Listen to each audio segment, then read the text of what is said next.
సంవత్సరాలు, మా అమ్మాపురం. మా పెదనాన్నకి 9:10 ఫోన్ వచ్చింది, మా అత్తమ్మ చేసిందంట అమ్మాయి శ్రావంతి చనిపోయినాదని. అంట్లో మేము ఇక్కడికి 12 మధ్యలో వచ్చాము.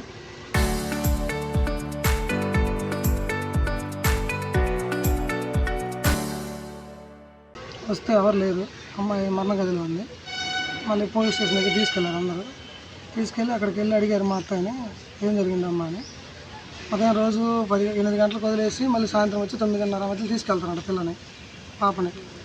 అట్లే వాళ్ళు ఈ మధ్య తిరణాలని ముసి తిరణాలని వెళ్ళారంట ఊరికి. వెళ్ళి నిన్న వచ్చారంట, కానీ పాపని తీసుకుపోలేదంట. అందుకని మా అత్తయ్య వెళ్ళి చూసిందంట, రాలేదని. వెళ్ళేసరికి ఊరేసుకున్నాం అని మా అత్తయ్య చెప్పింది. చెప్తున్నారు కదా, నేను చూడలేదన్న. మోకాల మీద అయితే పడింది, మెడకైతే పోకుంది అని చెప్తుంది. పట్టేసుకొని పిలుస్తూ ఉందంట, ఏందబ్బాయి అమ్మాయి చనిపోతే నిద్రపోతున్నాను అని. తర్వాత హాస్పిటల్ తీసుకెళ్తే ఉడుగుల హాస్పిటల్ సార్లు తీసుకెళ్తే అక్కడ చనిపోయామని చెప్పారండి. మళ్ళీ నిర్ధారణ కోసం గవర్నమెంట్ హాస్పిటల్ తీసుకొచ్చారండి. అక్కడికి వచ్చాక డాక్టర్ గారు చనిపోయారమ్మా అని చెప్పారు.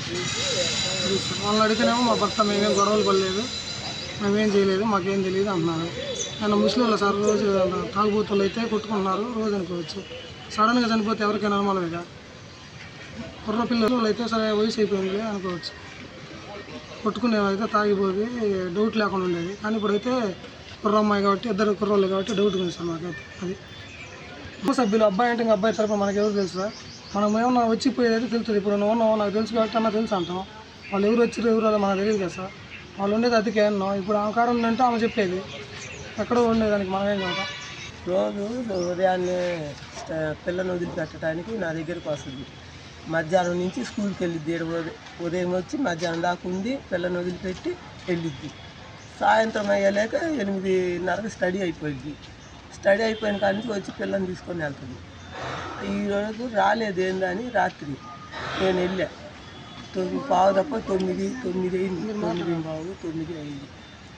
ఆ మధ్యలో ఇంకా రాలేదేందని మేము పోయి చూసి ఆ అమ్మాయి మధ్యలో మోకాళ్ళ మీద నిలబడి ఇట్లా చేతులు హ్యాండ్ చేసి నిలబడి, చీర ఉంది ఫ్యాన్కి, తల ఇట్ట పడిపోయింది, మోకాళ్ళ మీద ఇట్ట పడిపోయింది, మీదకి తగులుతుంది, ఇక మేడం ఇట్ట వంగిపోయింది. నువ్వేం చేసావు ఇంట్లో? జలుబు వస్తే జలుబు తీసా, నా చేతితో జలుబు తీసా. అమ్మ నా బిడ్డ ఇటు పోయిందని హగ్ చేసుకుందా. ఆ అబ్బాయి ఉన్నాడని డోర్ ఇటు తీసి చూసా.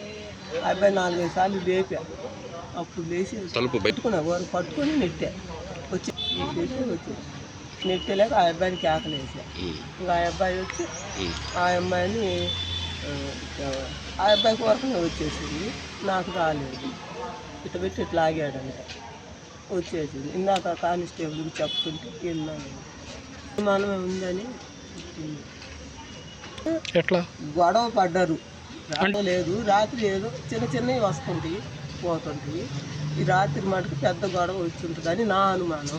ఉంటుందని, లేకపోతే ఒక దమ్మున ఆ అమ్మాయి తగ్గినవి చెప్తుంటుంది, మళ్ళీ సంతకాడికి కలిసిపోతామంట. ఇచ్చారు 3 రోజులు. శుక్రవారం వెళ్ళారు, సోమవారం వచ్చింది. సోమవారం ఉదయం మంచం మీద కూర్చొని టిఫిన్ వేస్తే టిఫిన్ తింటుంది.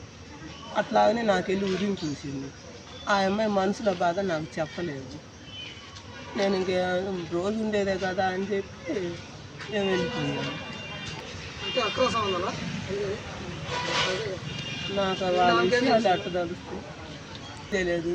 ఏదైనా ఫోన్లో చూద్దామంటే ఆ అమ్మాయి పర్సనల్ ఫోన్, ఈ అబ్బాయి ఫోన్లు పర్సనల్. నాకైతే చెప్పదు కదా. నాకు మనకు రాత్రి మటుకు బలంగా ఏడడం తగిలి ఉంటుందని అనుమానం. ఇట్లాగనే ఉంది, ఇంకా ఇట్లానే ఉండిపోయింది. మేడెట్టున్నది అంటే అది గీయలేదు. నేనైతే చూడాల, నాకైతే ముడి కూడా దిద్దామంటే రాలే. ఆ అబ్బాయి ఇటు పెట్టి బిటికి లాగేసింది. ఆ అబ్బాయికి వచ్చింది, నాకు రాలే. నేను అదే ఇంకా ఆ అబ్బాయి అది అనుమానం ఉంది, ఆ అబ్బాయి చేసి ఉంటుందని అనుమానం.